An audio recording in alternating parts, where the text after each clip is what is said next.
On these test drives, I drive down these collegiate trails and I shake these things up. This Jeep did great. I had the air conditioning running the entire time. It's about 90 degrees out. I did identify a couple of issues that we're going to correct before the customer takes delivery on this Jeep. One is the oil pressure light's on. I don't know if you can see that, but the engine is fine. It has plenty of oil pressure. Both in our MoCan module and our MoTech module, we do drive the oil pressure indicator through our electronics. There is no hard sensor. This one just did not get programmed. Different years have different programming, and this one just simply did not get programmed. So that'll get sorted. Our vehicle speed is off by about 2 or 3 miles an hour. We will sort that in the tune. Let me say something about setting speedometer, because again, I get a lot of questions on this. The Jeep side speedometer is driven by the ABS module. The ABS module has 4 separate inputs for the wheel speed sensors. Those 4 wheel speed sensor signals are averaged, and that is transmitted on the bus, and that is picked up by the rest of the network, including the PCM, the TIPM, instrument cluster. So when you set vehicle speed on the Jeep side, do it like you always did before. Whether you have a Super Chips, a Hypertech, a Bully Dog, a ProCal, and I must say that I do recommend just using a calibration tool that is meant to just do gears and tire size and maybe 1-lane turn functions. Don't use a tool that has tuning functions like the Super Chips Flash Cal, because you're just wasting your money. There is no Chrysler operating system in engine performance any longer. So while it will do the gears and the tire size, it's just not needed. So I'd suggest you sell that Super Chips or Hypertech and get a ProCal. Use the tire size functions on that. On the GM side, it's done through the GM computer, obviously. On the GM computer, you can use most aftermarket tuning tools like HP Tuners, EFI Live, CMR to set tire size. And you can pretty much set any tire size you want. 32s, 38s, 42s, the GM computer will handle it. In the Chrysler computer, things are a little bit different. Chrysler only supports tire size changes that were offered through Chrysler on that vehicle. So the largest tire size that the factory software can install is about 32 inches, which came on the Saharas and the Rubicons. Anything above that has to be done outside of the calibration, and that's what these aftermarket tuners do.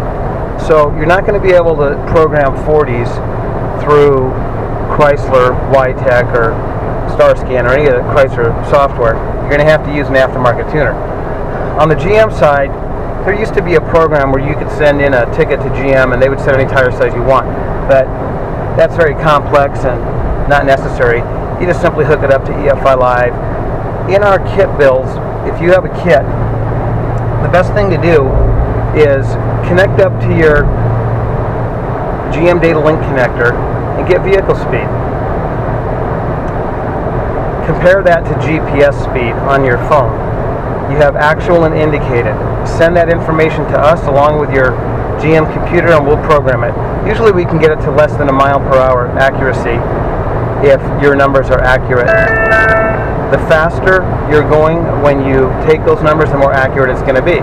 So if you're going 60 miles an hour and it's indicating 40 versus if you're going 8 miles an hour and it's indicating 6, the resolution is a lot higher the faster you go. So try to be going highway speeds when you give us that number. I monitor coolant temps, oil pressure, rattles, exhaust leaks, you name it. Anything that I think the customer is going to notice, I listen for on these test drives.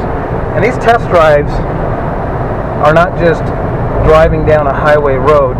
When I get on the collegiate with the air conditioning on and the Jeep's really getting shaken up, it identifies issues that maybe would not be seen on the highway.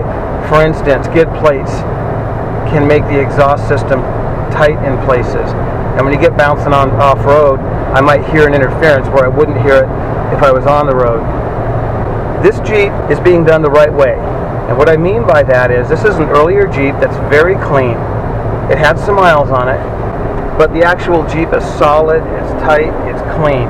The customer bought an early model JK Sport at a reasonable price. He didn't buy a Rubicon, he didn't buy a Sahara, because he's going to take this back to Colorado and he's going to install axles in it.